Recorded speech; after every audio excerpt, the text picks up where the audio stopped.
હું કોઈ backup plan નથી કે જેને ત્યારે જ યાદ કરવામાં આવે જ્યારે બીજું કોઈ ના મળે. હું કોઈકના ફ્રી ટાઈમનો સંતોષ નથી કે જેને ખાલી બોર્ડમ દૂર કરવા માટે પસંદ કરવામાં આવે. ક્યારેક કોઈકની લેટ નાઇટ ચેટનો પાર્ટ બની તો ક્યારેક કોઈકની મજબૂરીનો સહારો. ક્યારેક ખાલી ત્યારે જ પ્રેમ જતાવવામાં આવ્યો જ્યારે એમની લાઈફમાં કોઈ નહોતું, અને જ્યારે એમની લાઈફમાં બધું જ ઠીક થઈ ગયું ત્યારે એમના માટે હું મતલબી થઈ ગઈ. મેં દર વખતે લોકોની પ્રાયોરિટી બનવાની કોશિશ કરી, પણ દર વખતે ઓપ્શન બનીને રહી ગઈ. મેં મારી બધી જ લાગણીઓ, સપનાઓ, ઈચ્છાઓ બધું જ લૂંટાવી દીધું, પણ બદલામાં ફક્ત રાહ જોવાનું અને ઉદાસી જ મળી. પણ હવે બસ, હવે હું કોઈની કન્વિનિયન્સનો પાર્ટ નથી.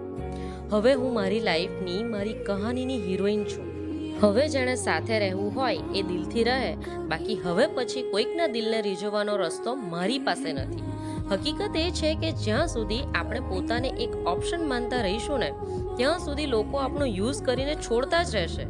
હવેથી મારી કહાની મારા હિસાબે ચાલશે, અને આમાં ફક્ત એ લોકો જ રહેશે જે મારી રિસ્પેક્ટ કરશે અને મને ઇમ્પોર્ટન્સ આપશે, હે ને?